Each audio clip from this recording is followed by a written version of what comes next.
दिल्ली के एक ऐसे इलाके में जहां रोशनी और अंधेरे का मिला जुला सा माहौल है, वहां एक खौफनाक राज छिपा हुआ था।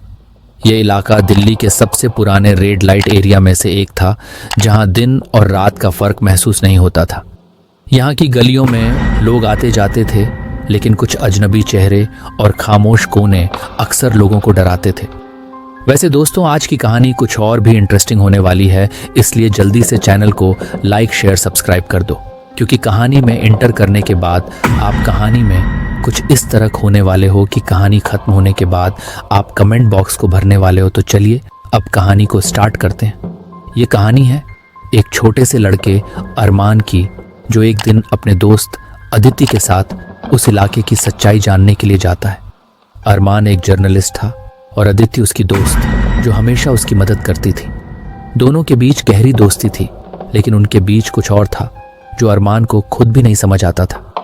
अरमान ने सुना था कि इस इलाके में कुछ अजीब घटनाएं होती हैं। कई लोगों ने कहा था कि यहाँ रात में किसी की चीखें सुनाई देती हैं और किसी को यह भी लगता था कि यहाँ कुछ आत्माएं रहती हैं। लेकिन इन सबको महज अफवाहें मानकर अरमान और अदिति ने तय किया कि वे इस इलाके की सच्चाई खुद देखेंगे। एक रात वे उस इलाके में पहुंचे। अंधेरा था और सड़कें सुनसान थीं। उन दोनों ने एक पुरानी इमारत की ओर रुख किया, जिसे लोग काला घर कहते थे। कहा जाता था कि वहां पर अजनबी घटनाएं होती हैं। इमारत की दीवारों पर चूने का रंग उखड़ चुका था और खिड़कियां बंद थीं, लेकिन अंदर से हल्की सी आंचलिक सी आवाजें आ रही थीं। जब वे अंदर गए तो उन्होंने देखा कि वहां कुछ लोग नहीं थे, लेकिन कहीं से हल्की सी सरसराहट सुनाई दे रही थी। जैसे ही वे आगे बढ़े, अचानक एक दीवार के पास एक पुरानी तस्वीर लटकी हुई दिखी। ये तस्वीर एक महिला की थी, जो एक काले घने बालों वाली थी।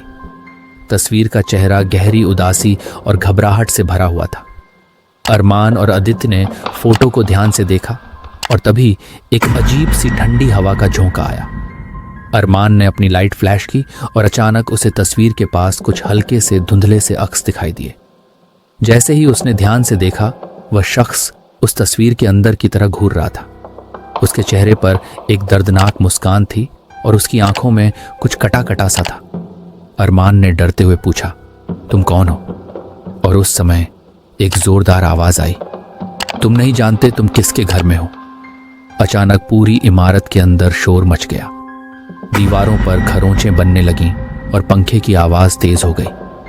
अरमान और अदिति डर के मारे बाहर भागने लगे, लेकिन जैसे ही वे बाहर जाने लगे, रास्ता अचानक बंद हो गया। अब वे कहीं नहीं जा सकते थे। इसी दौरान एक बूढ़ी औरत दिखाई दी, जिसकी आंखों में एक डर था। उसने अरमान से कहा, तुम दोनों को यहां से जल्दी जाना चाहिए। ये इलाका कभी किसी का नहीं होता, और जो यहां रहता है वह कभी सुकून से नहीं मरता। अरमान ने पूछा, यहां क्या हुआ था? बूढ़ी औरत ने बताया, यह घर कभी एक बड़े व्यापारिक आदमी का था, लेकिन जब उसे किसी ने धोखा दिया तो उसने अपनी पत्नी और बच्चों को मारकर आत्महत्या कर ली। अब उनकी आत्माएं इस जगह में बसी हुई हैं, और जो इस जगह को छेड़ता है वह कभी चैन से नहीं रहता। अचानक अरमान की लाइट बुझ गई और सब कुछ अंधेरे में डूब गया। वे घबराए हुए थे, लेकिन तभी अरमान को एक आवाज सुनाई दी, तुमने जो देख लिया वह तुम्हारे साथ रहेगा, और अब तुम कभी इस जगह को भूल नहीं पाओगे। अचानक एक जोर का शोर आया और फिर सब कुछ शांत हो गया। अगले दिन अरमान और अदिति उस इमारत से बाहर निकलने में सफल हुए, लेकिन जिस रहस्यमय चीज ने उन्हें घेर रखा था वह उन्हें पीछा नहीं छोड़ रही थी। वे दोनों अब डरे हुए थे, लेकिन अरमान को लगा कि वह अब भी कुछ बड़ा खोजने में कामयाब नहीं हुआ था। इस भय के साथ उनकी कहानी खत्म नहीं हुई थी, बल्कि एक नए राज की शुरुआत होनी थी। अगले दिन अरमान और अदिति ने तय किया कि वे इस कहानी को खत्म करेंगे, लेकिन जब उन्होंने फिर से इमारत का रुख किया तो अंदर उन्हें कोई नहीं मिला। सभी तस्वीरें गायब थीं और दीवारों पर कुछ नए खून के धब्बे थे। लेकिन सबसे खौफनाक बात यह थी कि अदिति की आंखों में वही चीख थी जो पहले अरमान ने देखी थी। अब क्या अरमान के लिए यह कहानी खत्म होगी, या यह कुछ और भयंकर रूप लेगी? अरमान और अदिति उस रात के बाद काफी डर गए थे। दोनों रातों रात दिल्ली के रेड लाइट एरिया में हुई घटनाओं को भूलने की कोशिश कर रहे थे, लेकिन वो अजीब और रहस्यमय चीखें और चेहरे उनके दिमाग से नहीं निकल रहे थे। खासकर अदिति, जिसकी आंखों में अब वो अजीब सी घबराहट थी जो उसने पहले कभी नहीं देखी थी। वो रात के बाद कुछ और अजीब घटनाएं शुरू हो गईं। अरमान ने महसूस किया कि वह पहले जैसी नींद नहीं ले पा रहा था और अदिति तो जैसे पूरी तरह से बदल गई थी। वह चुप चुप रहती थी और अक्सर खिड़की से बाहर कुछ देखती रहती थी, जैसे किसी को ढूंढ रही हो। एक दिन जब अरमान ने उससे पूछा तो उसने कहा, मुझे लगता है हम कुछ भूल रहे हैं। अरमान को अब यकीन होने लगा था कि जो भी उस रात उनके साथ हुआ था वह कुछ गहरी और भयावह चीजों से जुड़ा हुआ था। इसलिए उसने ठान लिया कि वह इस राज को सुलझाएगा, चाहे इसके लिए उसे अपनी जान भी क्यों न देनी पड़े। अगले दिन अरमान और अदिति फिर से काला घर पहुंच गए, लेकिन इस बार इमारत कुछ बदली हुई सी दिख रही थी। दीवारों पर एक अजीब सा धुआं था, जैसे कि कुछ जलने का एहसास हो, लेकिन अंदर जाने पर कोई दिखाई नहीं दिया। अंधेरे में एक पुरानी सी लाइट जल रही थी जो कुछ पल के लिए धुंधले रूप में चमकने लगी और फिर बुझ गई। जब अरमान ने अपने कैमरे की फ्लैश लाइट को एक कोने में घुमाया तो उसने देखा कि उस जगह पर एक और तस्वीर दीवार पर लटकी थी जो पहले नहीं थी। यह तस्वीर उसी महिला की थी जो अरमान ने पहले देखी थी, लेकिन इस बार उसकी आंखों में एक अलग ही दर्द था, जैसे वह कुछ कहने की कोशिश कर रही हो। अरमान ने आगे बढ़ते हुए अदिति से पूछा, क्या तुम इसे महसूस कर रही हो? अदिति का चेहरा सफेद हो गया था और वह धीरे से बोली, ये वही जगह है जहां उसने हमें रुकने का चेतावनी दी थी। तभी एक हल्की सी हवा आई और तस्वीर के पास से एक गहरी आवाज सुनाई दी, तुमने हमें छोड़ दिया, अब हमें तुम्हें नहीं छोड़ने देंगे। अचानक एक तेज झपकन के साथ कमरे की दीवारें खड़खड़ाने लगीं। दोनों ने भागने की कोशिश की, लेकिन जैसे ही वे दरवाजे के पास पहुंचे, दरवाजा अपने आप बंद हो गया। अब वे अंदर ही थे और वह कटा कटा सा माहौल और भी डरावना हो गया था। अरमान को अचानक उस महिला का चेहरा याद आया जिसने उनसे कहा था, तुम नहीं जानते तुम किसके घर में हो। वह अब समझ चुका था कि यह सब केवल एक भूतिया घटना नहीं थी, बल्कि यह एक गहरी आत्मा की पुकार थी जो कुछ और मांग रही थी। अदिति की हालत अब और भी ज्यादा खराब हो गई थी। उसकी आंखों में वह दर्द और घबराहट फिर से आ गई थी और वह चिल्लाकर बोली, मुझे यहां से बाहर जाना है, कुछ सही नहीं है। लेकिन अरमान को समझ में आ गया था कि अगर उन्होंने इसे छोड़ दिया तो यह रहस्य कभी सुलझेगा नहीं। इतना होते ही अचानक कमरे की लाइट फिर से चमकने लगी और दीवारों से एक अजीब सा छाया बाहर आने लगी। छाया धीरे धीरे आकार लेने लगी और एक चेहरा सामने आया, वही महिला जिसके चेहरे पर गहरी उदासी और दर्द था। उसकी आंखों में एक अजीब सी चमक थी, जैसे वह कुछ कहना चाहती हो। अरमान ने डरते हुए उससे पूछा, क्या तुम हमें कुछ बताना चाहती हो? महिला की आवाज गहरी और कराहती हुई आई, तुम दोनों ही उस रात मेरे साथ थे, लेकिन तुमने मुझे छोड़ दिया। तुम नहीं जानते मैं तुम्हारे साथ क्यों हूं, लेकिन अब तुम जो कुछ भी जानने की कोशिश कर रहे हो वह तुम्हारे लिए काफी महंगा साबित होगा। अचानक एक जोर की आंधी आई और वह महिला का चेहरा फीका पड़ने लगा। अरमान और अदिति डर के मारे चिल्लाए, लेकिन यह कुछ और ही था। महिला की आवाज फिर से आई, तुम दोबारा गलत जगह आ चुके हो, अब तुम्हारे पास कोई रास्ता नहीं है। तभी एक अजीब सी आवाज गूंजने लगी, जैसे किसी ने धैर्य से अपनी सांसें रोक रखी हो, और फिर अचानक सब कुछ शांत हो गया। अरमान और अदिति की नजरें चौंक गईं। वे जहां खड़े थे वहां से कुछ कदम दूर एक पुराना दर्पण खड़ा था, लेकिन जब अरमान ने दर्पण में देखा तो उसने देखा वह महिला अब अदिति के पीछे खड़ी थी, और अब वह महिला नहीं, एक पुराना चेहरा था जो उसी तस्वीर में था। अदिति और अरमान दोनों उस पल में पूरी तरह से घबराए हुए थे। कमरे में खड़ी महिला का चेहरा अब बिल्कुल बदल चुका था।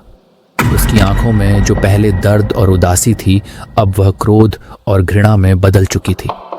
अदिति ने कांपते हुए कहा, अरमान, हमें यहां से तुरंत जाना होगा, ये जगह हमें तबाह कर देगी। लेकिन अरमान को अब यह स्पष्ट हो चुका था कि यह सिर्फ एक सामान्य भूतिया कहानी नहीं थी, यह कुछ और था, कुछ जो उन्हें चेतावनी दे रहा था, और शायद इस जगह से उनका कोई भी भागना इस रहस्य को और भी गहरा बना देगा। दर्पण में वह महिला अब अदिति के पीछे खड़ी थी, और जैसे ही अरमान ने उसे आवाज दी, वह महिला धीरे धीरे दर्पण से बाहर निकलने लगी।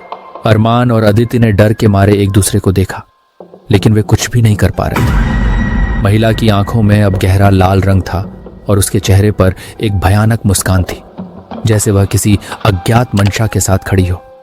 तुम दोनों ने हमें छोड़ दिया और अब तुम इसके परिणामों को भुगतोगे। महिला की आवाज हल्की लेकिन गहरी थी, मानो उसके शब्द सीधे अरमान और आदित्य के दिलों में समा रहे थे। आदित्य अचानक चिल्लाई, क्या हम कभी बाहर जा पाएंगे? लेकिन वह आवाज जैसे हवा में ही घुल गई थी। अरमान ने हिम्मत जुटाते हुए महिला से कहा, तुम क्या चाहती हो? क्यों हमें परेशान कर रही हो? आदित्य ने चौंकते हुए कहा, हमसे क्या मदद चाहिए?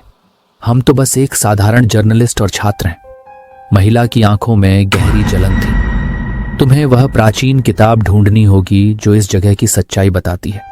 वही किताब तुम्हारे रास्ते का मकसद खोलेगी और तभी तुम्हें मेरे साथ आकर उस आत्मा को मुक्ति दिलानी होगी। अरमान और आदित्य की आंखों में सवाल था, लेकिन वे समझ चुके थे कि वे इस रहस्य से बाहर नहीं निकल सकते थे जब तक वे इसका हल नहीं निकालते। आदित्य ने शांति से कहा, ठीक है, हम वह किताब ढूंढेंगे, लेकिन हमें यह बताओ कि वह कहाँ मिलेगी। महिला ने धीरे से कहा, वह किताब यहाँ कहीं पास ही रखी है, लेकिन तुम्हें पहले उस पुराने तहखाने में जाना होगा जो इस इमारत के नीचे है। वह तहखाना तुम्हारी आंखों के सामने है, बस तुम्हें इसे देखना होगा। वह महिला धीरे धीरे गायब हो गई और कमरे में एक अजीब सा सन्नाटा छा गया। अरमान और आदित्य दोनों चुपचाप खड़े थे। अब वे जानते थे कि यह सिर्फ डर नहीं था, बल्कि एक परीक्षा थी जिसमें उन्हें अपनी पूरी हिम्मत और समझ का इस्तेमाल करना था। अरमान और आदित्य नीचे की ओर बढ़े। जैसे ही उन्होंने तहखाने का रास्ता खोला, एक तेज ठंडी हवा का झोंका आया।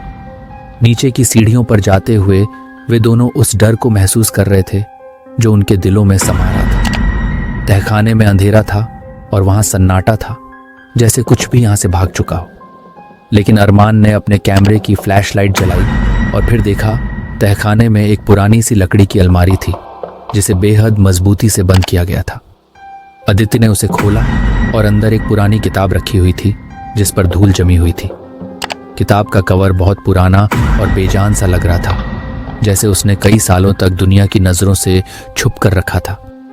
अरमान ने धीरे से किताब को खोला और एक गहरी आवाज ने उन्हें कहा, तुमने जो खोजा है वह अब तुम्हारा पीछा नहीं छोड़ेगा। किताब के अंदर का पन्ना एक रहस्यमयी भाषा में लिखा हुआ था और जैसे ही अरमान ने उसे छुआ, उसे एक अजीब सी ठंडी और भारी भावना का एहसास हुआ। वह किताब अब सिर्फ एक किताब नहीं रही, बल्कि जैसे एक शक्ति बन गई थी जो उसे अपनी ओर खींच रही थी। आदित्य ने कंधे पर हाथ रखा और कहा, अरमान, तुम ठीक हो? अरमान ने किताब को पलटा और अचानक पन्ने पर एक चित्र उभर आया। वह चित्र वही महिला थी जो पहले दर्पण में दिखी थी। चित्र के नीचे एक भयानक वाक्य लिखा था जो अरमान की समझ से बाहर था, लेकिन एक शब्द उसके दिल में गूंज रहा था, आत्मा की मुक्ति। जैसे ही उन्होंने उस पन्ने को पलटा, तहखाने के भीतर एक जोरदार धमाका हुआ। दीवारें कांपने लगीं और अचानक एक धुआं भर गया। अरमान और आदित्य चिल्लाए, लेकिन अब यह सब एक अजीब सी शक्ति में बदल चुका था। क्या अरमान और आदित्य वह किताब सही तरीके से इस्तेमाल कर पाएंगे? और क्या वे उस आत्मा की मुक्ति का रास्ता ढूंढ पाएंगे?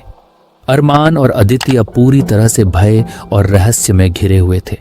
तहखाने में घना धुआं भर चुका था और वह किताब उनकी पकड़ में पूरी तरह से सिमट गई थी, जैसे वह आत्मा की पूरी शक्ति को अपने भीतर समेटे हुए हो।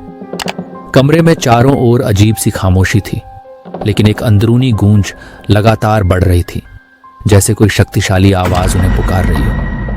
अरमान ने किताब का पन्ना फिर से पलटा और अब उन्होंने जो शब्द पढ़े वे और भी डरावने थे। अगर तुम चाहोगे तो वह आत्मा तुम्हें अपने साथ खींच सकती है, लेकिन अगर तुम उसे मुक्त करना चाहते हो तो तुम्हें अपना सबसे बड़ा डर सामना करना होगा। आदित्य की आवाज कांपती हुई आई, हम इसे कर सकते हैं अरमान, हमें कुछ करना होगा, हम बस भाग नहीं सकते। अरमान ने सिर झुकाया और गहरी सांस ली। उसने सोचा, अगर वे अब भी भागते हैं तो वह आत्मा कभी मुक्त नहीं हो पाएगी और शायद उनकी ही आत्माएं उस अंधेरे में फंसी रह जाएंगी। सभी रास्ते अब बंद हो चुके थे। वह किताब उनके लिए एकमात्र रास्ता थी। जैसे ही अरमान ने एक और पन्ना पलटा, कमरे में हल्की सी बर्फीली हवा चली। उसके बाद कुछ अजीब हुआ। उसकी आंखों के सामने वही महिला फिर से उभरी, लेकिन इस बार उसका रूप थोड़ा अलग था। उसकी आंखें अब एक गहरी शांति से भरी हुई थीं, जैसे वह अब दर्द में नहीं थी। महिला ने धीरे धीरे अपनी आंखें खोलते हुए कहा, तुमने मुझे मुक्त किया है अरमान। अदिति, तुम दोनों ने मुझे मेरी मंजिल तक पहुंचाया है। अरमान ने पूछा, तुम कौन हो? क्यों तुमने हमें इतना डराया? महिला ने एक उदासी भरी मुस्कान दी।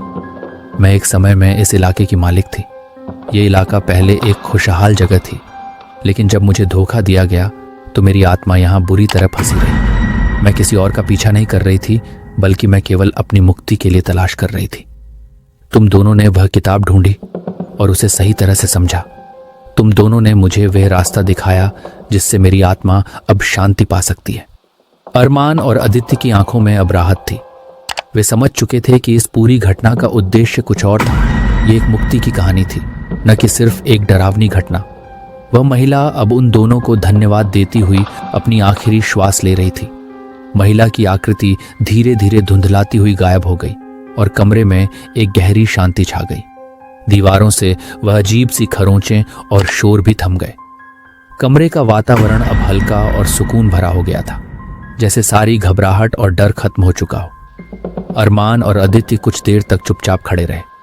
उन्होंने एक दूसरे की ओर देखा और फिर धीरे धीरे बाहर की ओर बढ़ने लगे। इमारत की गली अब बिल्कुल अलग दिख रही थी, साफ, उज्जवल और शांत। ये वही गली थी जहां एक समय पहले अंधेरा और डर छाया हुआ था। अब ये एक नए रूप में सामने आ रही थी। अरमान और अदिति बाहर आकर गहरी सांस ली। उनकी आंखों में अब डर नहीं था, बल्कि एक शांति और संतोष था। वे जान गए थे कि अब इस इलाके में कोई बुरी आत्मा नहीं थी और इस रहस्य का अंत हो चुका था। अब क्या? अदिति ने मुस्कुराते हुए कहा। अब हम अपनी जिंदगी में आगे बढ़ेंगे, अरमान ने जवाब दिया, लेकिन इस अनुभव को कभी नहीं भूलेंगे। कभी कभी हम जो डरते हैं वह डर हमारे सबसे बड़े डर का सामना करने पर ही खत्म होता है, और कभी कभी हमें अपनी मंजिल तक पहुंचने के लिए उस अंधेरे से गुजरना पड़ता है ताकि हम सच्चाई को जान सकें। कहानी यहीं खत्म होती है, लेकिन उन दोनों की जिंदगी और उनके सफर की नई शुरुआत होती है। क्या वह अंधेरा फिर से लौटेगा? शायद, लेकिन अब अरमान और अदिति का दिल उस अंधेरे को समझ चुका था और उसका सामना कर चुका था। तो दोस्तों, कैसी लगी आपको आज की स्टोरी? हमें कमेंट करके ज़रूर बताइए, और ऐसे ही इंटरेस्टिंग रेगुलर स्टोरी के लिए इस चैनल को लाइक, शेयर, सब्सक्राइब करना बिल्कुल मत भूलिएगा, क्योंकि मैं जल्द लौटूंगा एक और इंटरेस्टिंग स्टोरी के साथ। धन्यवाद।